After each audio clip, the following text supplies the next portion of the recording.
Hello there, ladies and gentlemen, and welcome to another episode of Cookiecast. Today on Cookiecast, we've got something new for you. So, where do we start? I wanted to do a watch-along. I've been after doing one for a while. Mulled it over with Sam. We talked about various ways of doing it and different things we could do, and ultimately we ended up on watching the movie that comes after the series, Neon Genesis Evangelion, the End of Evangelion. Just to let you know, at this point in time, there is some long sections of silence, not quite silence because the stuff's on in the background, but it is in Japanese, so it's not like unless you listen to and speak Japanese you know what's going on. The reason it's there is because it would have been a monumental editing job to actually remove those chunks of silence, not for audio wise but for video. There is video. If you're not checking us out on YouTube, do jump over there and watch the video for this.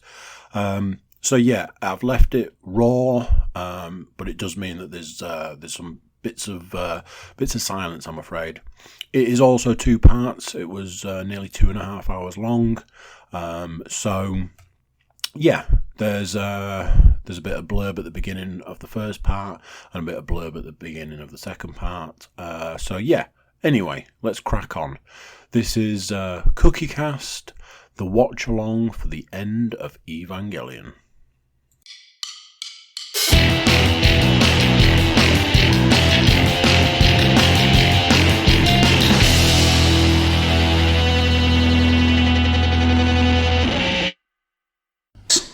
Well, that one's going.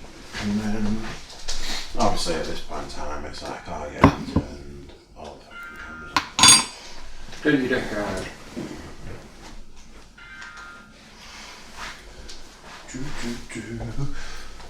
Oh. So close. Right, well. End of chair cam. And we are off, I believe. Yep, there's some fat blue lines. Fat blueies. Wait, what? Right, okay. So, where do we even begin? An experiment, this one. Yeah, this is new. So, long time ago in a galaxy, no. Far I was actually on a podcast. Different franchise. Where do I start? So, I was, as you people know, I was watching the series Evangelion. Neon Genesis Evangelion. The TV series, if you like. Obviously, it's become a lot more popular recently due to it getting put on Netflix. Yep. So I felt that not only was this a good time to rewatch it, it was a good time to capitalise on the fact that there's probably other people who are rewatching it or watching it for the first time and things like that. I suggested to Sam that we did a watch along because I don't know why, but this time around it felt like the first time I'd seen it. It was weird. Has it been a long time since you've seen it? But it's been a while. It was a series that, because we were so starved for anime back in the 90s, when Evangelion came on, it's like, watch it.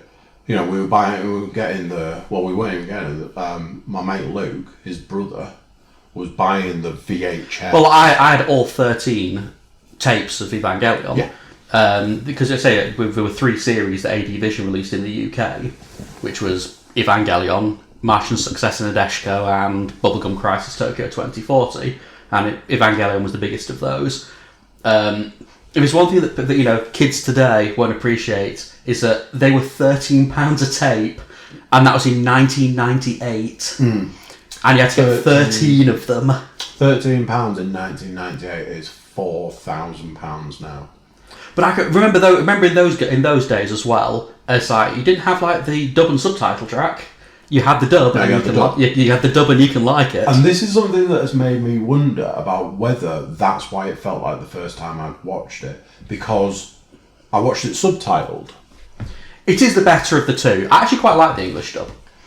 I think the English dub is, especially for like the late 90s, I felt it was a pretty decent dub overall. I've always liked Spike Spencer as Shinji. Yeah, there was nothing wrong with it.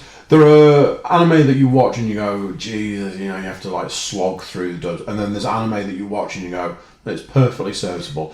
One that I know for a fact is almost identical is the English dub of Bleach is almost identical to the subtitled version. Yeah, I mean, it depends on what the show's like, really, because you can't just translate one for one, because it'll sound really weird.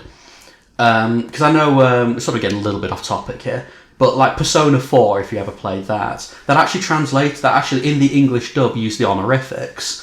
So, it'd be like, I can't remember the name of the character, I want to say like Yukato-san, and it's like, saying it in English just sounds fucking weird. I was like, I kind of see what you're going for. I see what we're trying to do there, but neither Bleach nor Evangelion are particularly Japanese in the sense that there isn't a lot of like weird like they're set in they're set ostensibly in Japan, but they're pretty fancy. They could be anywhere. Exactly, yeah. And I get the feeling that some of the characters in Evangelion, at least, are possibly supposed to be Western anyway. What's his name? The guy with Kaiji? Kaiji, Misato is... Yeah. I sometimes wonder whether he's supposed to be, like, not Japanese. It's hard to tell, but I don't feel like... Because there's some shows that you watch and it's like, there's no point in watching it in English because it just loses so much. Whereas, like, Eva, it's like, sure, watch it in English if you want. I mean, the dub is solid. And I believe despite it like changing hands, because I think Manga Entertainment Manga got it by the time this was released. Manga had all of it. Because I know back in the day there was actually kind of a bidding war for it, and it shows you sort of how far things have come. I remember at the time there was a bidding war. It was like £2 million for the rights for End of Evangelion, and it was like considered to be absolutely catastrophically huge amounts of money for an anime company. And I imagine even for anime, that'd be probably peanuts these days. Yeah, it was like literally... I mean, £2 million these days is literally nothing when you're talking big business and, things that can be licensed and so on and so forth. So there wasn't as much merchandising at that point in time as there is now. It's all worth... Again, Evangelion, we can... there's a lot of... we can have a good chat about the merchandising and how... the series. Well, there was the Bullet Train. Well, there was the thing is, it was a series that is obviously Evangelion. That it got so popular is always kind of mad to me because it's actually quite hard to watch. And particularly in the second half of the series, it gets like pretty arty and weird. Yeah, it does. It gets super weird. I think.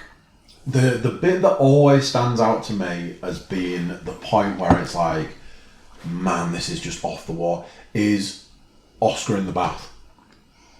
Oh, is that where she's had her sort of nervous breakdown? Yeah, and she's in a derelict building that's it's been a while since down, I've seen the series, but I remember that part. Naked in a bath and like nerve... Is that when she gets dumped in a lake? Is that sort of later on when she gets dumped in a lake? Yeah, which weirdly... she's still here at the start of the lake at this point in time. I don't know if they actually show all of that. They just talk about it. But I'm pretty sure that watching it again now, it's like they never actually show you that they put her. They tell you that they've put her in the Eva because it's the safest place for her, and they've put the Eva somewhere. Yeah, I mean, but it's only in this do you realise where that actually is. I get the feeling the latter half of the series as well is where they were starting to have some very real budgetary problems. So one of the biggest things about Evangelion, one of the most famous things about Evangelion is before it was finished, they ran out of money.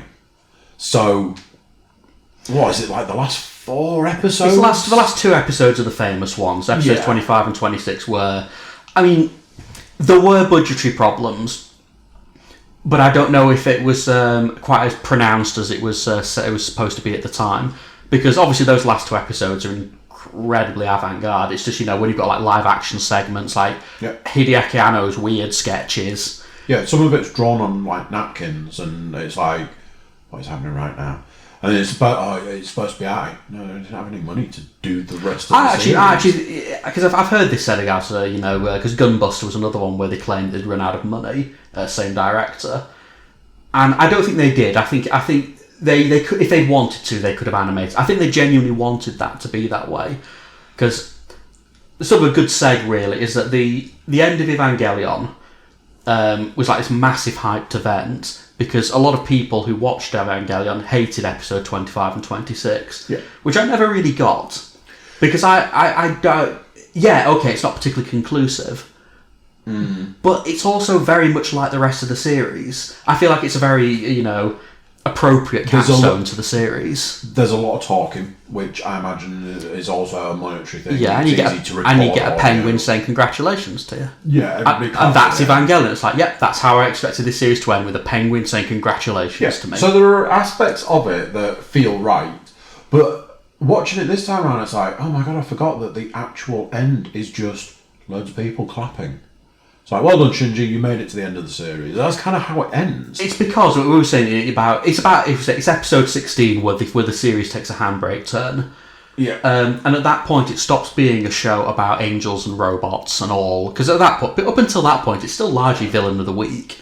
You get your angel. You get a bit of character work in the first 15 minutes, and the last 15 minutes is mostly. And we destroy this thing that can't be destroyed. Yeah, exactly. Yeah. Episode 16 is where it all basically just becomes character work. You get like Shinji sitting in a train a lot, and that's fine. Doesn't exist anymore. But it is very different to the first half of the series, which makes me sort of a bit weirded out when people got to episodes 25 and 26, and then somehow ignored the previous 10 episodes where things had obviously been going that way. If you've got that far, you're probably going to be able to ride out those last couple of episodes. But like I said, people weren't happy with the end. They wanted a conclusion or a big fight or something. Bearing in mind that they killed the last angel several episodes before the end. They'd essentially done what they set out to achieve, as in the story-wise. Obviously, you've got, Gendo Ikari's big plans, and you've got Seili that are working basically against Gendo, and it's like... Sort of. They're all working together, but they're all working for different things at the same time. When Gendo goes in for his performance reviews every episode. He isn't getting a bonus this year, and he's getting less than the equivalent of cost. He has his performance reviews with a bunch of monoliths. Yeah. Which is anyone who's lived in current corporate life is basically how it is now, to be honest. So people weren't happy at the end of the series, and there was this uproar of, we want an end. We want the fight that we want some kind of closure. So there was, because this wasn't the only thing that was released. There was Death and Rebirth as well before this. And they're a bit... Well, it's a recap. It's a recap show. Yeah. I think there is some new animation in them. I think I've only ever watched Death and Rebirth once, because usually if I've watched the series, I usually just want to go straight into End of Evangelion rather than mess about with Death and Rebirth. Yeah. So we had a conversation, and I was like, we need to do a watch along for the series. And as we were talking before we pressed record and all this, we were saying it's a big task to take on 26 episodes. 26 episodes, and be able to keep it consistent, keep it moving, and all that sort of stuff. So I'd actually carried on watching the series. I was like, man, we should be doing this, because there's bits that I have seen Evangelion a few times. I've not watched it in the last few years, but I can mostly remember it. I'm running on a treadmill, going, oh man, look at that, that's cool, and wishing that I was in a situation where I could have a conversation and put those interesting things that I've seen out into the world. But then I've got to this point, and it's like, right, well, I've actually finished the series, so there's no point in doing that. And then we sort of converged on this. Well, my next task is to watch The End of Evangelion, and then I'm going to actually go on and watch the remake movies in time for the fourth and final. I mean, the remake movies could be an interesting watch, particularly after we've done this, because I have a lot of, I say, somewhat strong opinions on the remake movies and how they look very nice. They do. You can certainly say, you can go, they look very nice. It's more that Evangelion, the series, is very much a snapshot, both of Japan at the time and Hideaki Anno as a director. Because at the time, he was like suffering from massive depression. Like Nadia, I think the one he did before that was Nadia, Secret of Blue Water, which I bet no one remembers anymore. Do you remember Nadia? No. Well, it was the one that he did before this. It was quite a popular series at the time. I believe it was... what's his face? The chap who did... Miyazaki was involved in it. What do I say? But that was apparently that was like the production from hell. And then they were trying to get another movie off the ground. Did you ever see Wings of Hanayames? I thought you might, 'cause that was one of the ones that was on. That was a Sci-Fi Channel special. Oh God, that's a friggin' slog to get through. But that was also one of Anno's early works. And he was trying to get a sequel greenlit. And let's face it, Wings of Hanayames wasn't exactly an easy sell. But because he couldn't get it off the ground, he'd had such a time with Nadia, and he basically dropped into a depression, and that's why Evangelion is how it is. It's pretty obvious. I remember the day I watched that film and the fact that it took 9 hours to get through, and it was like, it's going to get good any minute. Any minute it's going to get good. I like Wings of Hanayames. It's not very... A lot of people go in, I think, expecting something that it isn't. That was the problem. I went into it expecting, the stuff from the train. If you want high octane action, then you're not getting this. It's not what it is. It's actually a very flawed film, and we got it was censored over here. Yeah, I remember there was a load of stuff about they cut out stuff on it. They cut out a rape scene in it to get it down to a PG. So there you go. At this point in time, you have to imagine that you have either watched Evangelion recently, the 26 episodes, or you've been thinking, I've seen that pop up on Netflix, I've heard a lot about it, I really want to give it a go. It's the most accessible it's ever been. Yeah. Although it's... Who doesn't have Netflix? But I would say that, Evangelion is not... Despite it being so, massive, it's just not what I would consider to be a particularly mainstream show. It's quite slow in places. It's completely baffling. The plot... Well, I would say the plot actually isn't that complicated. The plot is... It uses a lot of words. Because you've got all the sort of the biblical stuff, and mostly it's just there for show, I think. Yeah. I know people have analysed it and gone through, oh, this means this and this, and I don't think it does. I've always just thought it sounded cool. Mm-hmm. They didn't want to call them aliens, so they're angels. Fine. Yeah. This one looks like a giant D8. This one's just a ball. This one's got wings. Which is something that is nice about the remade movies is that they updated some of the angels, and some of them look really cool. Like in the update, with the addition of CG and stuff like that, they can do a lot more. I mean, in terms of how they look, the new films are beautiful films. They look beautiful. I just don't think they're Evangelion. I don't think they have any of the thing that whatever made Evangelion what it is, it doesn't have it. By the end of the first remade movie, you're already like, what's going on? The end of the remake, because that is basically a remake of the first 8 episodes. Yeah. I'm really getting off track here, but which struck me as being a bit pointless. It's like, if you're just going to make the first 8 episodes, the first 8 episodes of Evangelion already exist, so why bother making them again? Why would you do that? The second film really goes off the rails. By the third And the third film is... Ooh. To the point where I've only ever seen the third one once. Me too. And I remember hating it so much that I never watched it again. Yeah. But perhaps I'm being unfair to it, because in its defence, it is very different. But it's so different that it feels like, is this even the same thing anymore? Yeah, why are we watching this? Because this isn't why I'm here. So you have to imagine that you've watched the series, or go and watch the series and then prepare yourself for the End of Evangelion.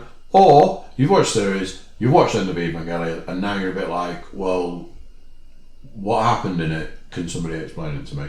We are going to watch the End of Evangelion, and we will basically do not quite a running commentary, but there is a lot of stuff in it that I think begs a discussion. It's, according to the screen, an hour and 26 minutes long. So it is basically 2 episodes. It actually has a credit sequence halfway through. It does. So it's a kind of strap yourself in, see what you think, and we will endeavour to give our opinion. I think we had a conversation recently where you and I have a slight different view of what's going on at the end, but obviously we'll get there. Yeah, I mean, it's a trip, because I think, to me at least, this film it's clear to me that the director did not want to make this film. Because he was always quite stubborn with it at first. He's like, this is the ending and you're just going to have to deal with it. But it was such a massive rolling phenomenon at that point that a film was going to get made regardless. He didn't own the rights to Evangelion. You know, Gainax owned the rights to Evangelion. So he's like, right, I'll take it on. And this is what we got. Yep.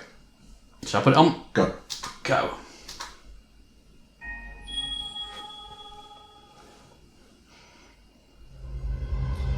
What the fuck's Sega doing here? For God's sake. I don't even know how they're involved in this. Because I believe this was Project IG who made this film. Is that Yeah, Project. Yeah, there we go. Yeah. So, why Sega? I'd completely forgotten about that. Yeah, because obviously Gainax did the series, but Project IG did the film. It's a great thing about anything Asian. You get about 5 billion. It's like, here's all the companies that had something to do with it. Oh, the film's clearly started because we've got, some. Oh no, it's another company that made part of it. Yeah, cool.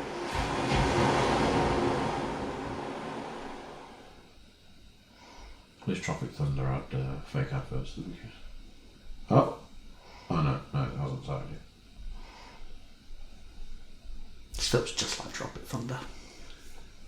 What, it couldn't be made now?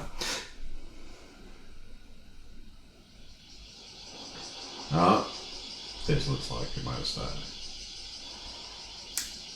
I feel like I said, I think the first few minutes of this film that set the tone. That's all I will say. That's what we're all here for. It's not why we're here.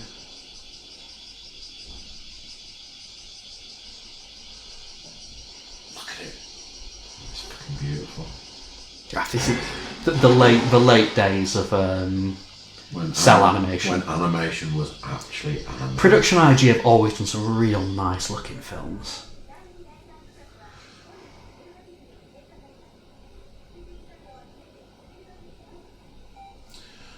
Oh, shit.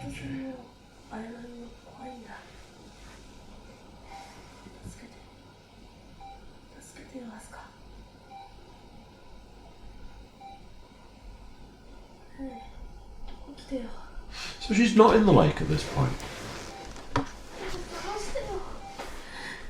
Has she been retrieved from the lake?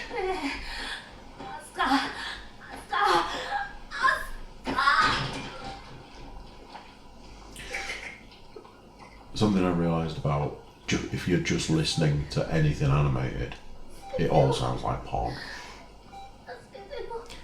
It's the anime can. If you're watching like Dragon Ball Z, it's just like grunting men. Yeah. Sweaty grunting men. Oh, there we go. Okay, so for you at home, there are there's been the reveal of some boobies. We are a minute in. That's what I'm saying. I think like the first minute of this film like really sets the tone.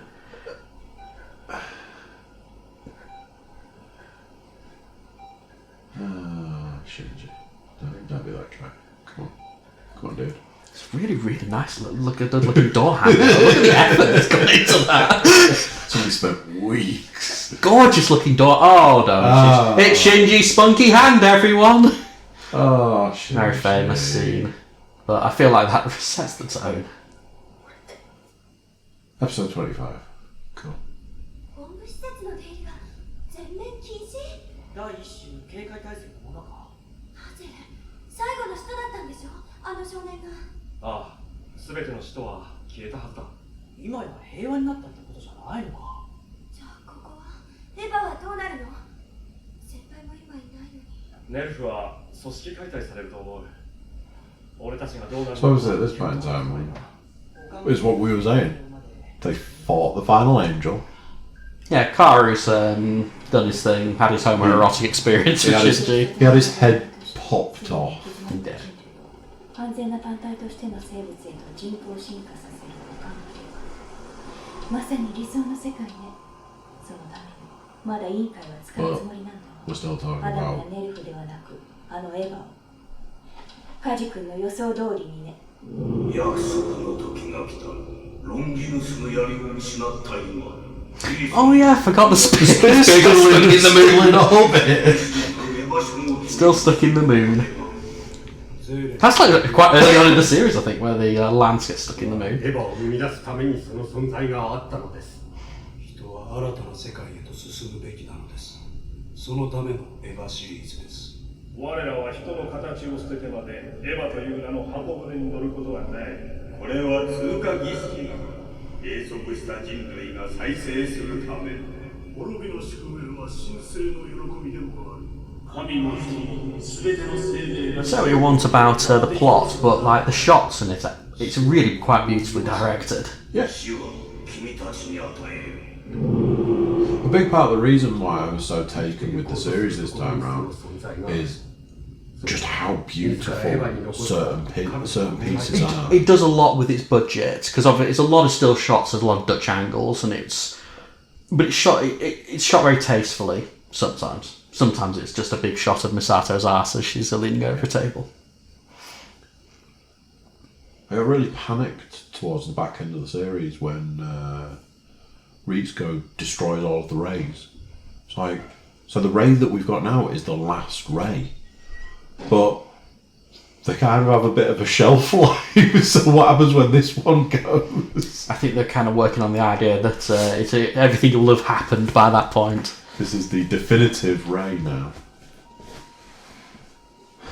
Shinji and his fucking tape recorder.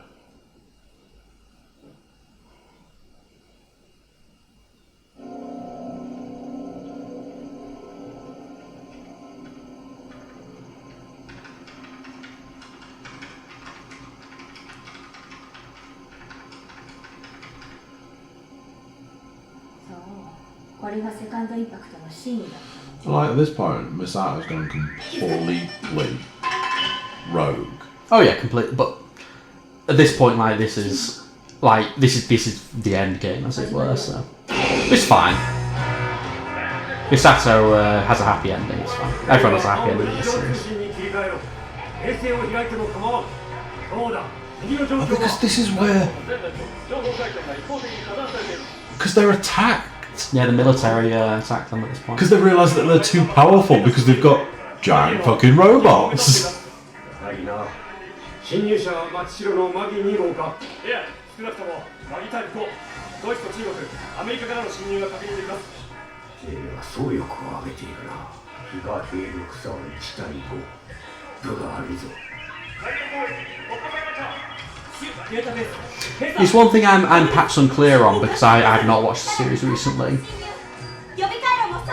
Gendo is looking to make an instrumentality happen. Yeah. Is the rest of the world? Does the rest of the world know this? No. So it's just his plan. Yeah. It's one of the things about the new movies that I always feel weird about. It's like every time it's like, oh, Gendo's like, oh, everything's going perfectly according to plan, and then somebody stops that plan, and then it cuts to Gendo. He's like, everything went perfectly according to plan. It's like, what? What is happening?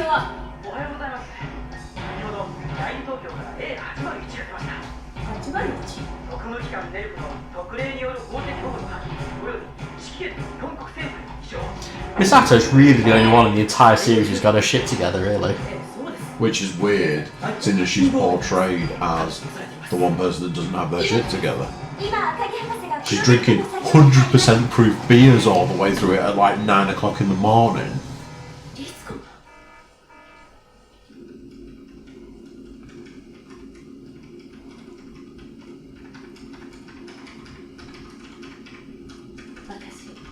バカなことしてる。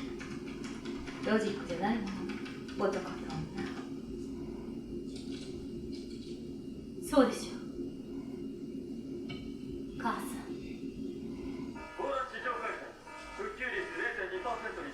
あとどれくらい？間に合いそうです。さすが鍵役です。120ページ。マニアの侵入だけ。そんなまだ優しい連中じゃないの。マギが前哨戦に過ぎん。奴らの目的は本部施設および残るエヴァ2体の直接占拠だな。Because Unit 0 was destroyed by this point. 老人たちが焦る。Right. It turned into a giant ray. You see, this is... I've forgotten bits of that, because obviously, I believe you only see Unit 2 and 1 in this film. Yeah, because Unit 0 has been destroyed by this point. It's the one that when they grab hold of it, it tries to take them over. Oh, yeah. And Rey uses Unit 0's core to sort of absorb the whole thing because it attacks Shinji. Yeah. And Unit 1 turns into a giant glowing ray and then blows up. Well,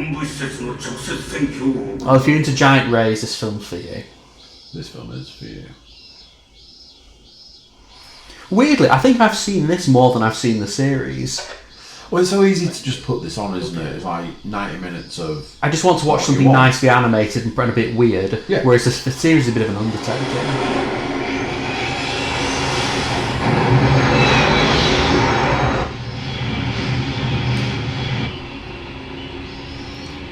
Shading on those vehicles. Oh,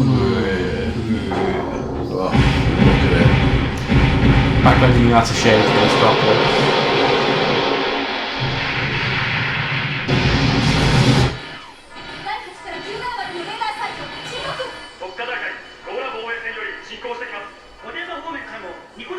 And the other thing being is that at this point in time, Unit 2 is completely inoperable.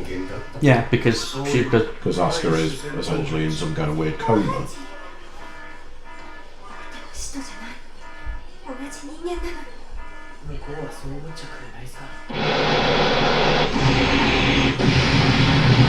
This time they actually animated it again rather than just use the same stock footage. It's good stock footage though.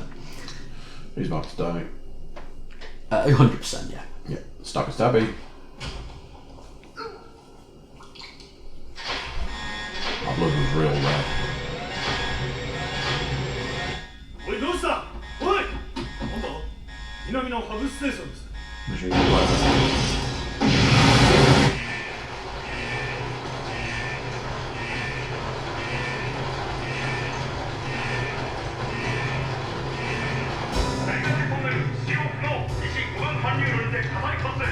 'Cause thinking like animation,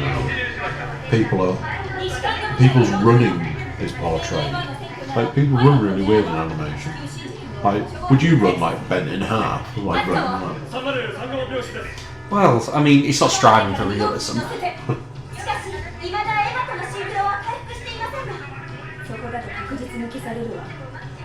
It's why I always find it somewhat strange when they strive for like photorealism in like games and stuff. Because like no film tries to look like real life.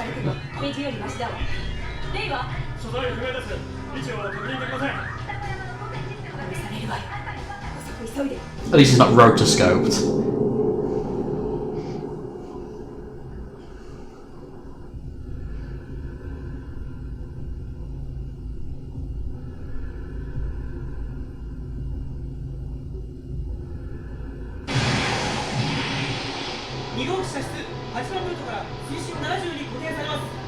Ah, this is where they drop a unit to in the lake. Yeah.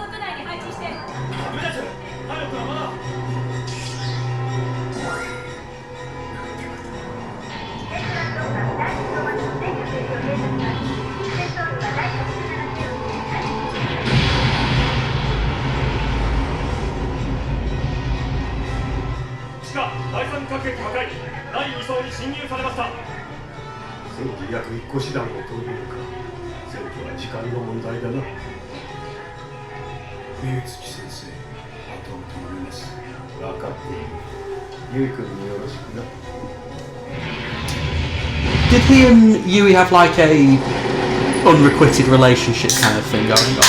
So If I'm trying to remember, he was like their professor,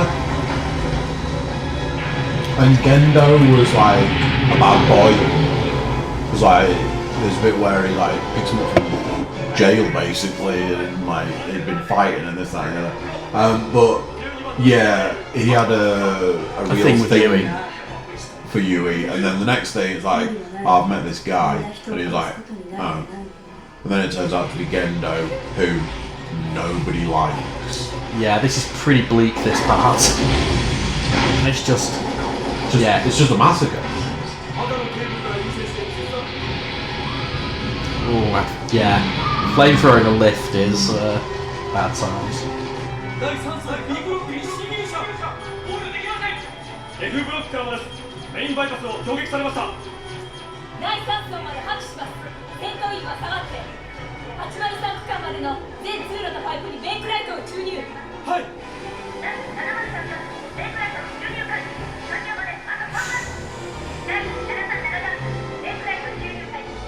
少しは持つでしょう。桂木さんグループ4年ですグループさんが足止めを食っていますこのままではシンジ君が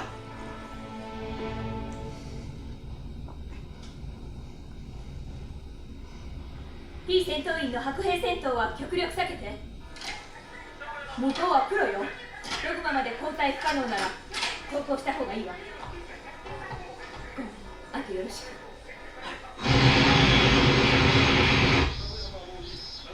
意外と手間取る我々に楽な仕事はありませんよそれが悪いよ本格的な対人擁撃システムが用意されてないからなませいぜい手届くんだ戦時が本気を出したらこの施設にひとたまりもないさ今考えれば侵入者擁撃の良さの縮小ってこれを見越してのことだったんだないい話だ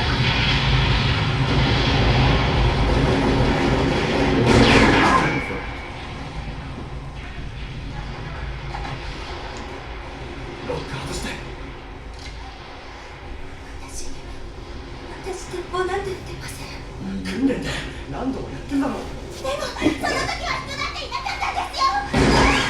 バカ撃たなきゃ死ぬぞ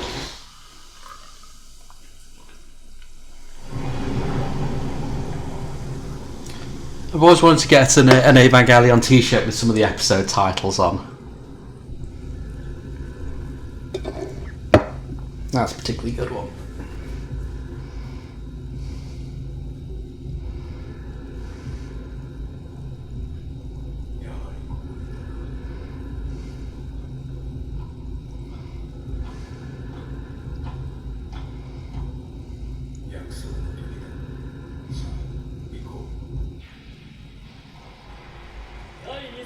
He's got the thing in his hand.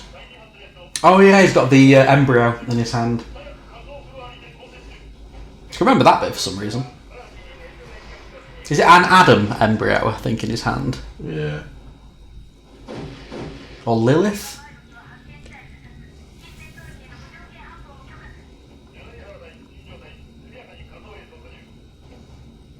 I think Adam's chained up in the basement, isn't he? Adam's chained up in the basement, and Lilith gets mentioned. 悪く思うな Is this Misato's crowning moment of awesome?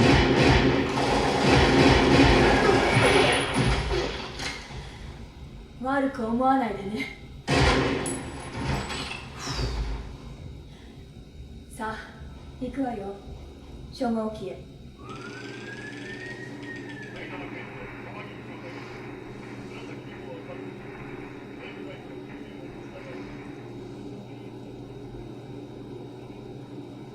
まずいわね。奴ら初号機とシンジ君の物理的接触を断とうとしてるわ。いつらかができないわね。急ぐわよ、シンジ君。ここから逃げるのか、エヴァーのところに行くのか、どっちかにしなさい。このままだと何もせずただ死ぬだけよ。こんな時だけ女の子にすがって逃げてごまかして中途半端に一 Never 番悪 really いわ got よ。 why he puts so much on Asuka. 待って。why it wouldn't be Rey. Because they hated each other through the entire thing. They obviously didn't. And again, I think once this scene's finished, it might be worth having a pause on this, because it's quite interesting. しっかり生きてそれから死になさい。ああ、ここよりもターミナルドグマの分断を優先させろ。あちこち爆破されているのにやっぱりここに手を出さないか。一気に肩をつけたいところだろうが、下には愛のオリジナルがあるからな。できるだけ無理して手に入れておきたいんだろう。ただ対 DC 兵器装備は少ない。使用されたらやばいよ。L2 兵器もな。Entertainment.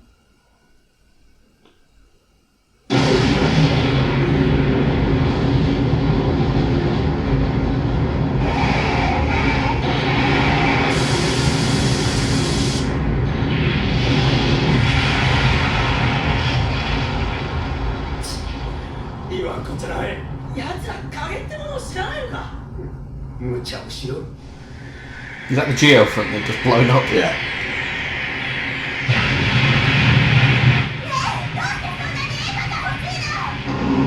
サードインパクトを起こすつもりなのよ。使徒ではなくエヴァシリーズを使ってね。15年前のセカンドインパクトは人間に仕組まれたものだったけど、それは他の使徒が覚醒する前にアダムを卵にまで還元することによって被害を最小限に食い止めるためだったね。Oh, is Adam? シンジ君、私たち人間もね、アダムと同じリリスと呼ばれる生命体の源から生まれた18番目の使徒なのよ。他の人たちは別の可能性だったの。人の形を捨てた人類。ただお互いを拒絶するしかなかった悲しい存在だったけどね。同じ人間同士。いいシンジ君、エヴァシリーズを全て消滅させるのよ。生き残る手段はそれしかないわ。電話が通じなくなった。はい、3分前に弾道弾の爆発を確認しております。ネルフが裏で進行させていた人類保管計画。人間すべてを消し去るサードインパクトの誘発が目的だったとは、とんでもない話だ。自ら無垢のことを切り捨て This is a very Evangelion shot. Swinging pendulum. With like, but a lot of stuff like very in the background. So you also don't have to animate the mouth flaps.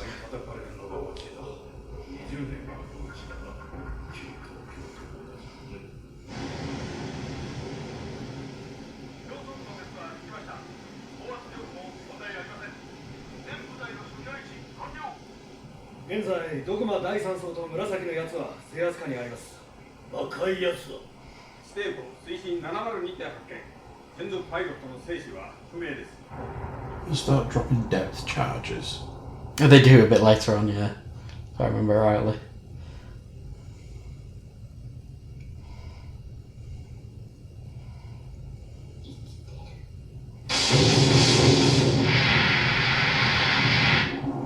Because Asuka and Shinji's sort of relationship is actually very interesting. You say that they hate each other, but they obviously don't. It's more that he's very meek and she's very sort of domineering, which is not the traditional. And obviously, this being Japanese, it's not particularly traditional sort of gender roles. And Asuka puts her entire identity is based around the Eva. Yeah. So when she can no longer pilot it, she basically conceives herself to be worthless. Whereas Shinji always hated the Eva and never wanted to pilot it. Yeah. Well, he's actually better at it than she is, which is the... But he only does it for the for others. Yeah. He only does it because he gets praise from others, and it's the only time he gets any kind of recognition from his dad.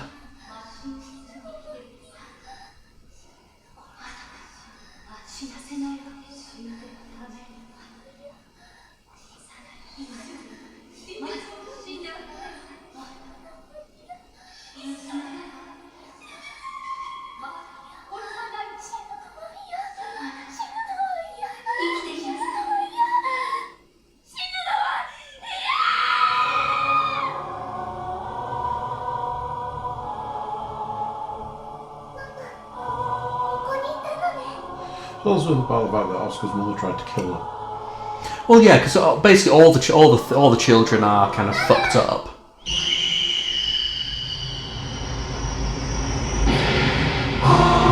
So before, I'll say it again. This is possibly the finest piece of animation there is. Oh yeah, this is very much the money shot of the entire End of Evangelion, and all the bits they showed in the trailers, of course.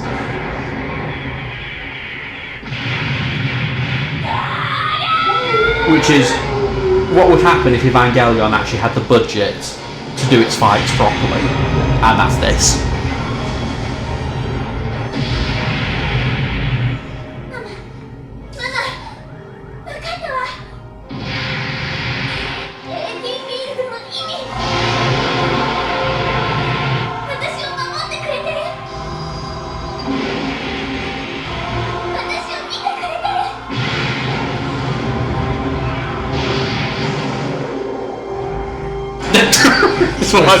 Straight to the mush. I was waiting for it to happen. It always makes me laugh. It's just the sound it makes.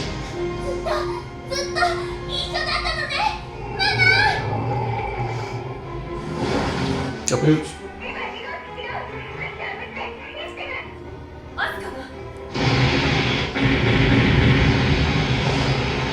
Just the way the stuff bounces off. Like, yeah, it's completely waste of time. Which has always been the thing throughout the whole series. Like, oh, we use some missiles against that completely indestructible thing. Yeah, Well, it's Godzilla, isn't it? Yeah. Every time we put on a show of throwing some missiles at Godzilla.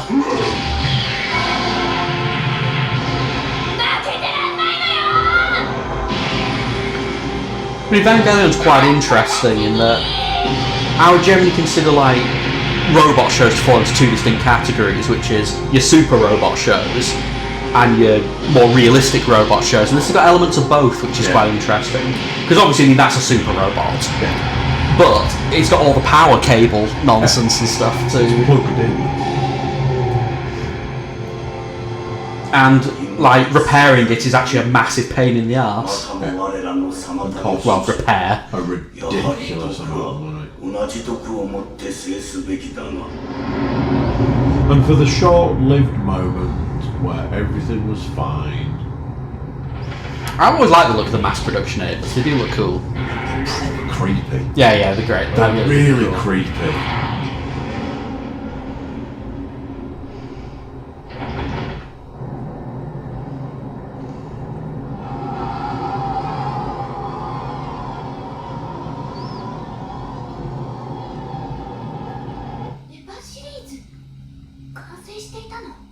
Were these in the series at all? No. No, they're mentioned a couple of times. Because they use the S2 engine, that's what I'm thinking of, yeah. So they get an upgrade at some point to the S2 engine.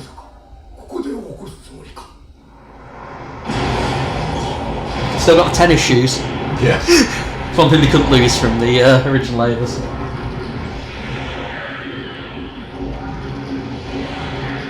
Those giant wings just fall away.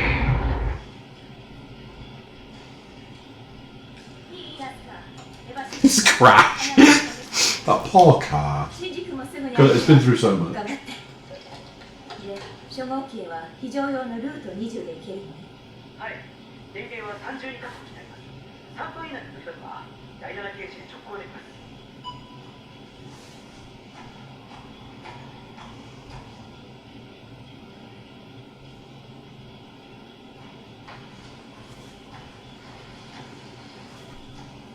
Someone's got a tire on the back. 必ず殲滅ね。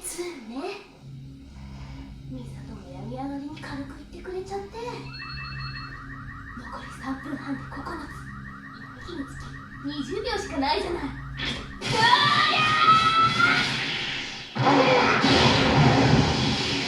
You also don't have to worry about, TV censorship laws or anything in this one, so you can make it as bloody as you like. As much blood as you want. Yay! Oh, it's not enough. More, religious symbolism. Yeah. ここね。 Well, Misato's cross symbol comes up a lot, doesn't it? So. Yeah. 逃がしたな。目標は射殺できず追跡の是非を問う。 Is one of my favourite scenes in the whole film, actually. 了解。これで時間稼げるわね。大丈夫。大したことないわ。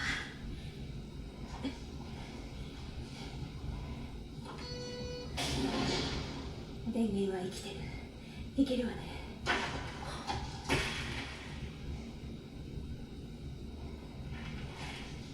いい？シンジ君。ここから先はもうあなた一人よ。すべて一人で決めなさい。誰の助けもなく。僕はダメだ。ダメなんですよ。人を傷つけてまで、殺してまでエヴァを乗るなんて、そんな資格ないんだ。僕はエヴァを乗るしかないと思ってた。でもそんなのごまかした。何も分かってない僕にはエヴァを乗る価値もない。僕には人のためにできることなんて何もないんだ。アスカにひどいことしたんだ。カオル君も殺してしまったんだ。優しさなんかかけらもない。ずるくて臆病なだけだ。僕には人を傷つけることしかできないんだ。だったら何もしない方がいい。同情なんかしないわよ。自分が傷つくのが嫌だったら何もせずに死になさい。今泣いたってどうにもならないわ。自分が嫌いなのね。だから人も傷つける。自分が傷つくより人を傷つけた方が心が痛いことを知っているから。でもどんな思いが待っていてもそれはあなたが自分一人で決めたことだわ。価値のあることなのよ、シンジ君。あなた自身のことなのよ。ごまかさずに自分にできることを考え、償いは自分でやりなさい。美里さんだって他人のくせに何も分かってないくせに。他人だからどうだってんのよ。あんたこのままやめるつもり？今ここで何もしなかったら私許さないからね。一生あんたを許さないからね。今の自分が絶対じゃないわ。後で間違いに気づき後悔する。私はその繰り返しだった。ぬか喜びと自己嫌悪を重ねるだけ。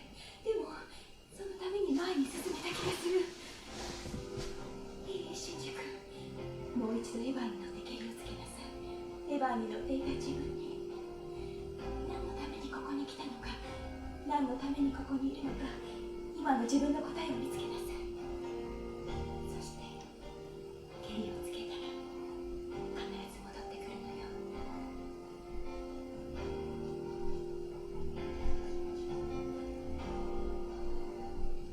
約束よ。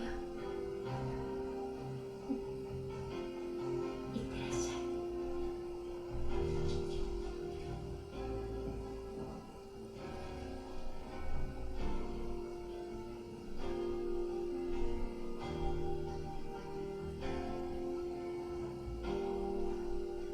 大人のキスよ。帰ってきたら続きをしましょう。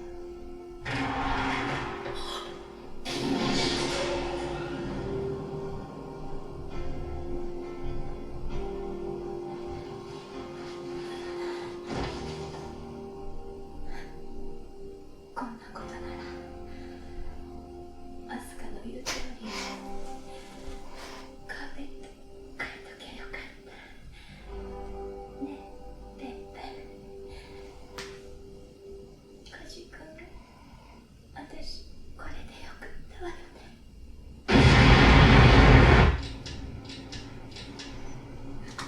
But yeah, let's pause it there because that's one of my favourite scenes in the whole film. I feel like it really covers Evangelion as a whole. There's something that I never really get. Shinji always bangs on about how he's not a good person and he hurts people. Oh, that's that and the other. When? He's always doing stuff for other people. Yeah, but he doesn't do it for the right reasons. But who cares? I mean, there's some truth to there's some truth to that idea. The idea that, you know, is motive relevant when the outcome is good.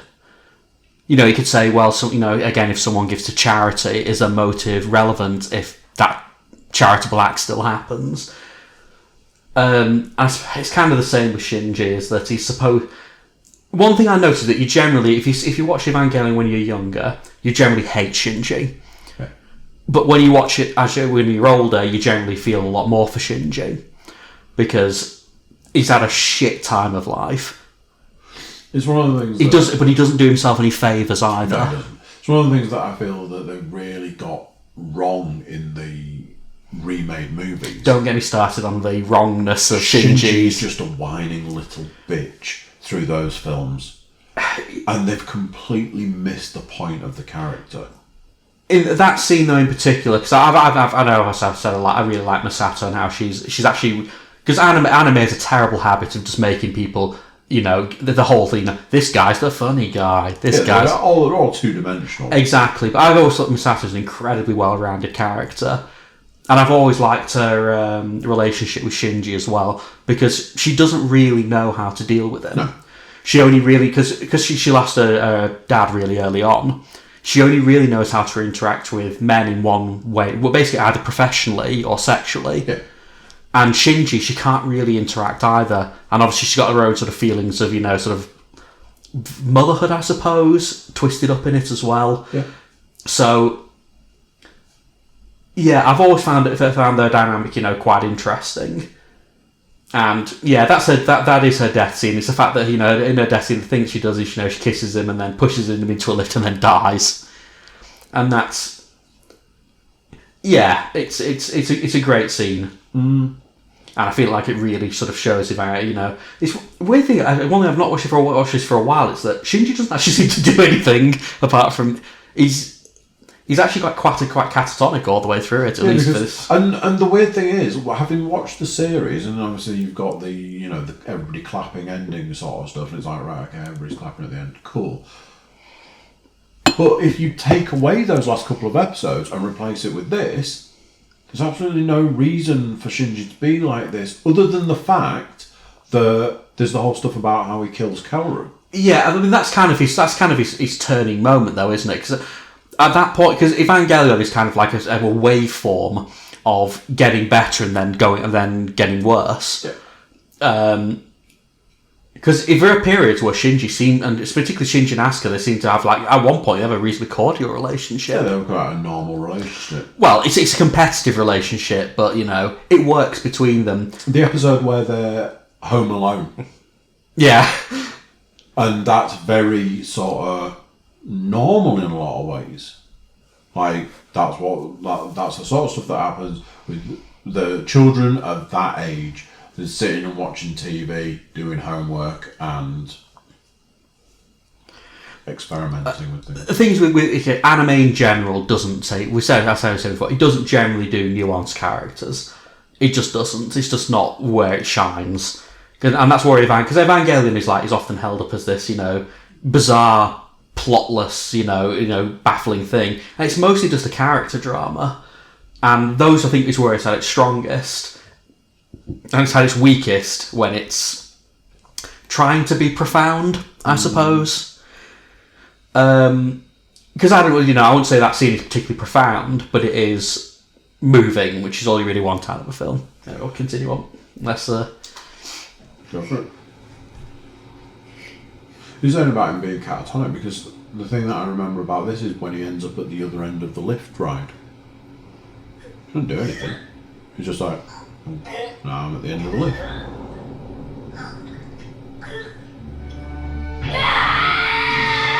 I think the thing is I understand Shinji, even if you don't like him. Yeah. Because remember, Shinji has had essentially no, good kind of grown-up figures throughout his entire life. His dad's a bastard. His mum died when he was young, and he's basically just been ignored and used throughout his entire life. He talks quite fondly about a teacher that he used to have, but they're not a character that's been in it.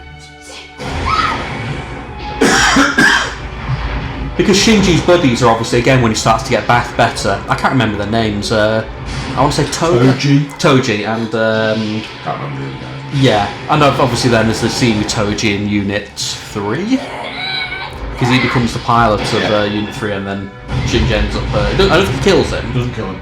But I don't think we do ever see him say a bit after that point. He's in the hospital, and Shinji's in the hospital at the same time. There's two scenes, one where he wakes up and Shinji's there, and then he wakes up again later and Shinji's gone. But that's a real sort of pivotal moment as well, when he, he realises that, he's essentially got to choose between inaction or hurting people. Well, you're going to hurt people however he goes. I mean, this other series has an episode called The Hedgehog's Dilemma, and that is the show in a nutshell. Yeah. You want freaky ass motherfucker. And Adam and his weird knees. Because he didn't have any legs, did he, originally? He's just a torso to start with. When the lance gets pulled out, because he grows legs. Oh look, Reese goes there being completely fucking insane as usual.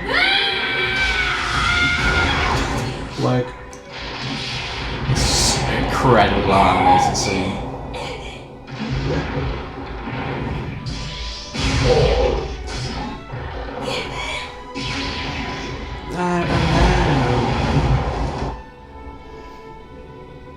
Ritsuko's a great character as well, though. I think again, it's just like this.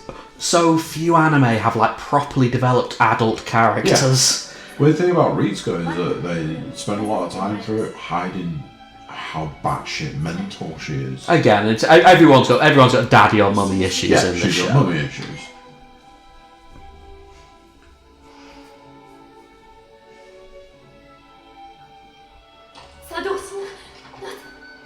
Because I believe Gendo kind of somewhat uses her, doesn't he, really, at some point, so emotionally speaking. Yeah, there's that whole thing that both her and her mother had a relationship with Gendo.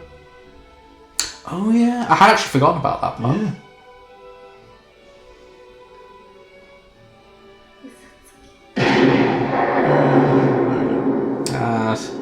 We're bumping them off one by one at the moment, aren't we? Yep.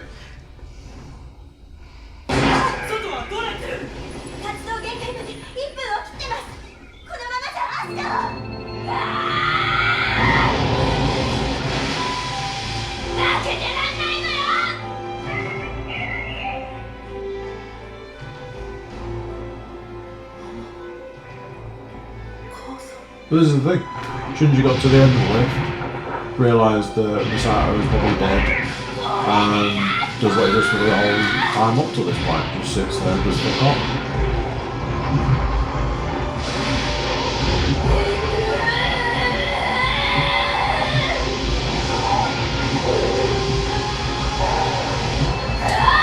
You're not supposed to like Shinji, but you are supposed to somewhat empathise with him. Where everything goes wrong.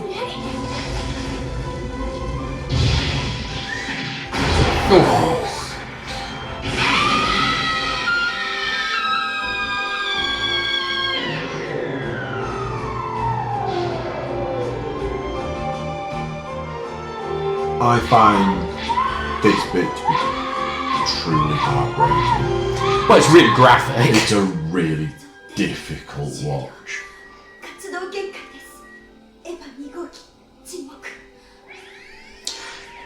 It's at this point that the film makes it clear its intentions is that, there is going to be no happy endings in this film. There's going to be no Pyrrhic victories in this film.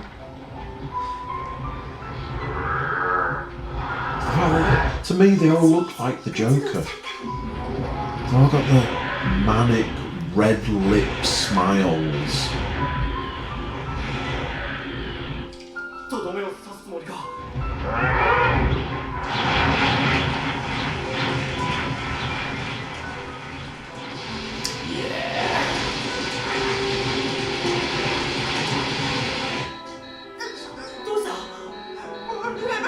Again, just weird.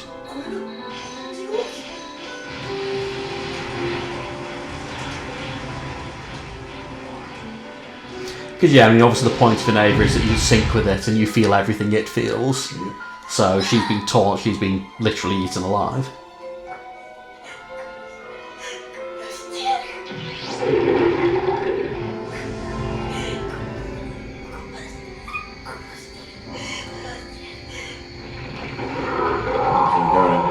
Berserker mode. Unfortunately, Yeah, there's not much left to berserk with. 暴走か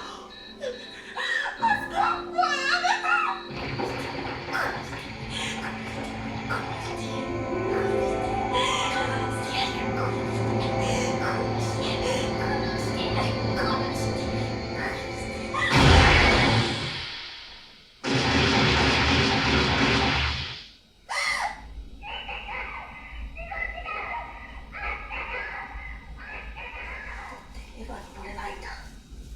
どうしようがいいんだ。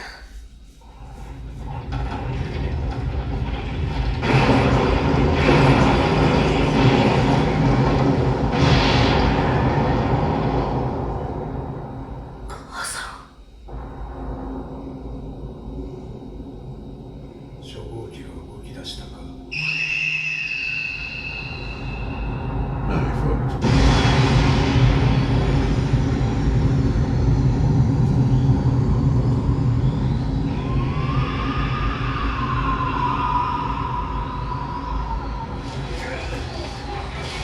エヴァンゲリオン初号機、まさに悪魔か。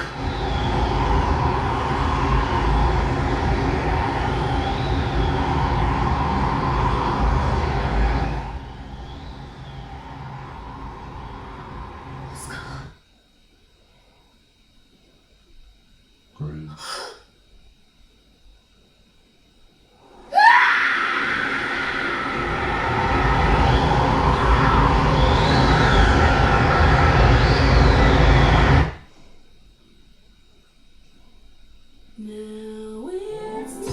And there you go. As a film, a very strange concept to have the credits halfway through. Right. Can we just make a stop there? I just need to... Now then, can I do it? Right, so there we go. That's that bit done. That's part 1 done. Obviously tune in for part 2. Same sort of format. If you've stuck with us this long, cool. And I'd certainly be diving into part 2 to find out what happens at the end. Yeah. YouTube watchers, make sure you're liking and subscribing and all of that. Everybody jump over to the Cookiecast.com, check us out over there and send us some love. Right, I'll see you in part 2. But until then, I'll say bye.